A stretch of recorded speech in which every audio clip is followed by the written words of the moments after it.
The 24th film and 27th overall project released from Marvel Studios, Black Widow, is the first solo film for the character since her debut in Iron Man 2 back in 2010, so it's been a long time coming. Placing it on the MCU timeline may seem like a simple task, but it's not as clear-cut as you may think. This is chapter 27 in an ongoing series called When Does the MCU Take Place? So when exactly does Black Widow occur? Don't do this. Do what? Come after me. You're embarrassing yourself. It looks desperate. The film opens in Ohio 1995 on a happy family of four living an unassuming life of pure Americana in the summertime. This, of course, is brought to an abrupt halt as their truths are exposed. Alexei burns down his workplace at the North Institute, stealing intel on a new brand of mind control technology, thus ending the facade of a happy family life in Ohio that he, Melina Vostokov, Yelena Belova, and Natasha Romanoff had cultivated for over 3 years. General Durikov, it's been over 3 years. The film jumps 21 years later to 2016 as Natasha is on the run from General Ross, following her part in the chaos that was Civil War. Natasha Romanoff is in violation of the Sokovia Accords. She assaulted the King of Wakanda. The film marks its place on the timeline firmly in these opening moments of 2016, though you'll have to pay close attention to the dialogue to identify when exactly it occurs. We got Barton, we got Wilson, and the other guy, the incredible shrinking convict. Rogers is on the run. This means the film, at least in part, occurs during the runtime of Civil War, between the events in the German airport and the eventual breakout of our heroes from the high-security prison The Raft. It likely begins the day after Stark tells Natasha that Ross is after her, and we see she's made it all the way to Norway while the general thinks he has her surrounded in a train station in America. Later that day, she meets up with Rick Mason, a former S.H.I.E.L.D. agent who helps her find off-the-grid housing in a pinch, though the generator he leaves her fails after only 6 hours. The movie jumps to Morocco, as Yelena Belova hunts down an agent holding a package that we soon learn carries an antidote to the chemical used in controlling the minds of the victims of the Red Room.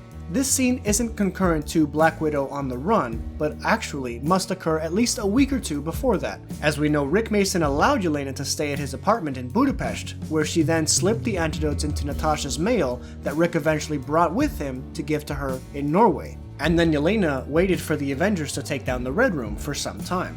I kept checking the news, expecting to see Captain America bringing down the Red Room. When Natasha realizes what Taskmaster is after, she immediately understands who is staying at her old hideaway from back in her Budapest mission, and goes to meet Yelena, her once sister. Between the time spent in Norway, Budapest, Russia, and the Red Room, the film elapses roughly 4 days, if we're to presume they wasted no time at all along the way and we count simple day-night cycles. But the real question is whether or not this film occurs before or after Black Panther, a film that begins a week after King T'Chaka is killed in Captain America Civil War and then elapses some 3 days, as we detail in chapter 18 of this series. If Ross immediately began searching for Natasha after putting Clint, Sam, and Scott in prison, then this begins right after that. That means that while Steve follows T'Challa back to Wakanda and leaves Bucky there, the events of Black Widow likely occur concurrently to that, and are then immediately followed by T'Challa leaving Wakanda to retrieve Nakia before his coronation ritual in Black Panther. After the primary story concludes, we jump 2 weeks to see Rick come through for Natasha once again, bringing a Quinjet along as she prepares to aid Captain America in a new vest with a lot of pockets. It's funny, my whole life I didn't think I had any family.